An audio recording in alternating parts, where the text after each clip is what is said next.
Hello guys, तो कैसे हैं आप लोग।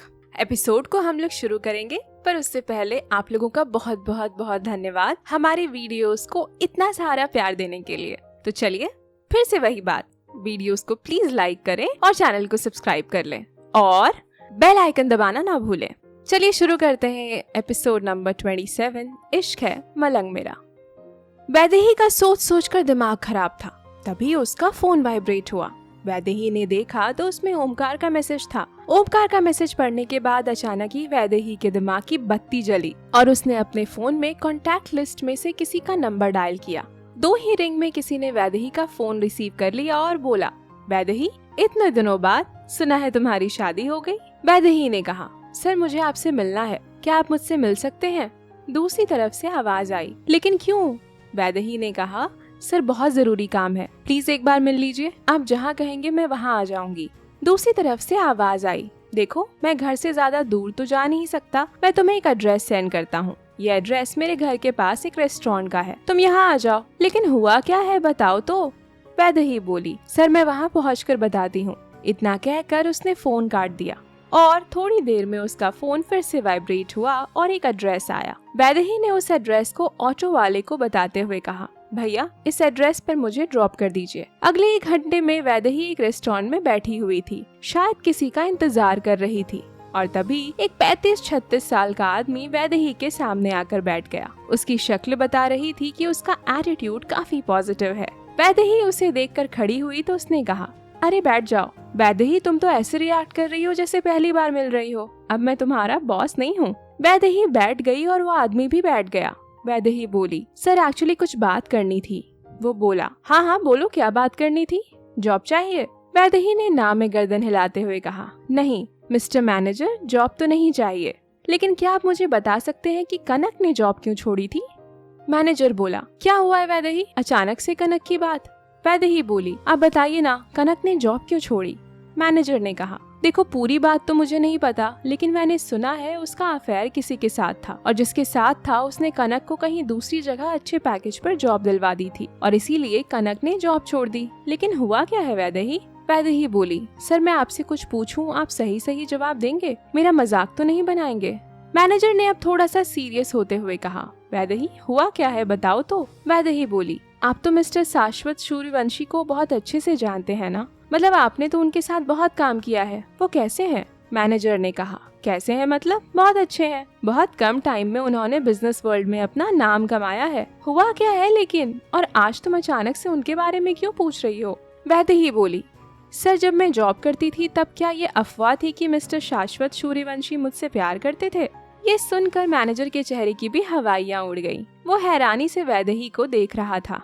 कुछ सोचकर मैनेजर ने कहा, देखो अब तुम्हारी शादी हो गई है, अब इन बातों का कोई मतलब नहीं। गड़े मुर्दे उखाड़ोगी तो तुम्हारी पर्सनल लाइफ में प्रॉब्लम क्रिएट होगी। मेरी बात मानो तो अपने पति के साथ खुश रहो, पास्ट में जो हो गया सो हो गया।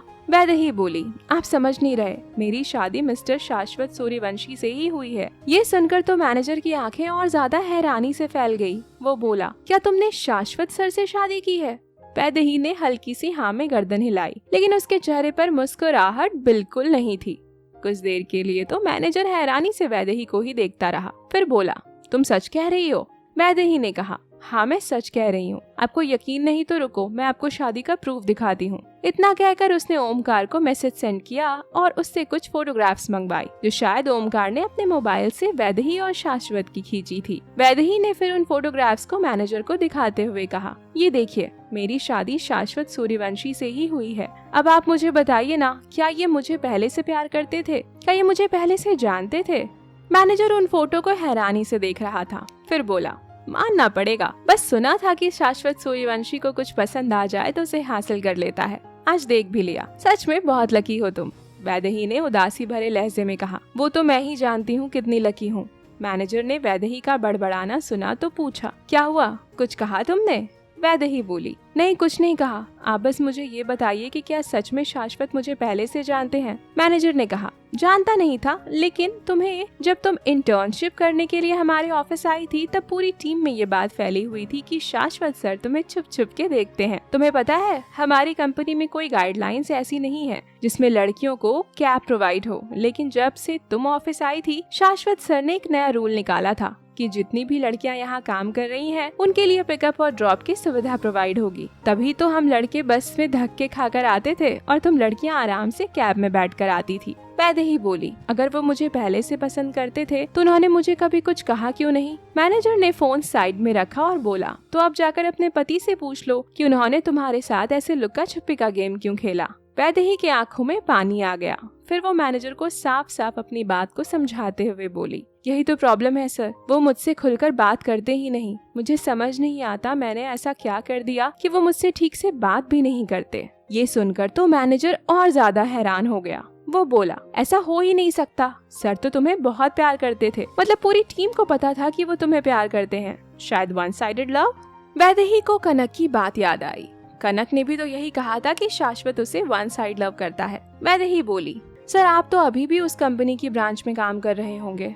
मैनेजर ने हंसकर कहा, नहीं, मैं वहाँ जॉब नहीं करता। जब तुमने जॉब छोड़ी थी उसके 2-3 दिन बाद ही शाश्वत सर ने पूरे स्टाफ को रिप्लेस कर दिया था। ये सुनकर वैदेही हैरानी से बोली, क्यों सर, ऐसा क्यों किया उन्होंने? मैनेजर ने कहा, एक्चुअली उनका एक प्रोजेक्ट था जिसकी डिटेल किसी ने मिस्टर ओबरॉय को लीक कर दी थी। किसने की आज तक पता नहीं चला, लेकिन उस दिन से शाश्वत सर ने पूरे स्टाफ को ही रिप्लेस कर दिया। ये सुनकर तो वैदेही और ज्यादा हैरान हो गई। वो बोली, उस इंसान का पता ही नहीं चला जिसने इन्फॉर्मेशन लीक की थी।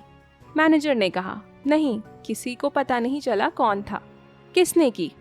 कोई नहीं जानता, लेकिन जो भी कोई था तुम्हारे बैच में से ही था। बाकी स्टाफ तो पुराना था, तुम्हारा ही बैच था जो नया था। थोड़ी देर बाद मैनेजर का फोन वाइब्रेट हुआ तो मैनेजर उठकर बोला, अच्छा मैं चलता हूँ, मुझे कुछ जरूरी काम पर जाना है।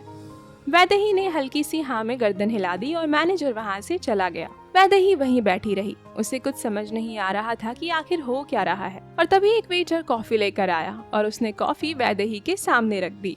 वैदेही बहुत देर से बैठी थी। उसने कुछ ऑर्डर नहीं किया था। उसने वेटर को देखकर कहा, मैंने ऑर्डर नहीं किया। वेटर ने कहा, मैम एक्चुअली आपको ऑर्डर किसी और ने किया है। वैदेही सोचने लगी, शायद मिस्टर मैनेजर करके चले गए। वैदेही ने जैसे ही कप उठाया उसके नीचे एक टिश्यू पेपर था जिसमें लिखा था, तुम्हारे सवालों का जवाब मेरे पास है, अगर चाहिए तो महाकाल के मंदिर के पीछे आ जाओ। वैदेही की आंखें हैरानी से फैल गईं। उसने आसपास नजर घुमाई लेकिन वहाँ कोई नहीं था। वैदेही ने उस पेपर को उठाकर अपने बैग में रखा और वेटर को देखकर बोली, प्लीज बिल ले आइए। वेटर ने कहा, मैम इसकी पेमेंट हो चुकी है। वैदेही ने अब एक और मिनट वहाँ नहीं गवाया और तेज कदमों से वहाँ से निकल गई। फिर उसने ऑटो किया और महाकाल के मंदिर पहुँच गई। वैदेही जब मंदिर के पीछे पहुँची तो अंधेरा हो चुका था। उसे थोड़ा थोड़ा डर भी लग रहा था। मंदिर के पीछे जो जगह थी वह पूरी खाली थी। आसपास परिंदा तक नजर नहीं आ रहा था। वैदेही ने अपनी साड़ी के पल्लू से खुद को कवर किया और चुपचाप खड़ी रही, लेकिन अभी तक कोई नहीं आया। अचानक ही उसने अपने पीछे कदमों की आहट सुनी। वैदेही का दिल जोरों से धड़कने लगा। उसने हल्का सा पलटकर देखा तो उसके सामने एक 6 फुट का हट्टा कट्टा लड़का खड़ा था जिसने मुंह को कवर किया हुआ था। उसके हाथ में एक फाइल थी। उस लड़के ने फाइल वैदेही की तरफ बढ़ाते हुए कहा, ये रहे तुम्हारे सवालों के जवाब। यही जानना चाहती हो ना कि तुम्हारा पति तुम्हें इतना टॉर्चर क्यों करता है, तुमसे इतना नफरत क्यों करता है। वैदेही ने कांपते हाथों से उस फाइल को ले लिया, लेकिन उसकी नजरें अब भी उस लड़के की आंखों में ही देखी जा रही थी। वैदेही बोली, तुम कौन हो और मेरे बारे में इतना कैसे जानते हो? वो लड़का बोला, ये जानना तुम्हारे लिए जरूरी नहीं है। जितना तुम्हें बता रहा हूँ उतना ही तुम्हारे लिए काफी है।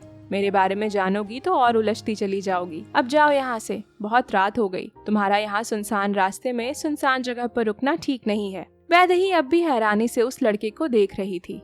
फिर वो फाइल लेकर वहाँ से जाने को हुई, लेकिन कुछ सोचकर पलटकर उस लड़के को देखकर बोली, थैंक यू, लेकिन ये सब सच तो है ना?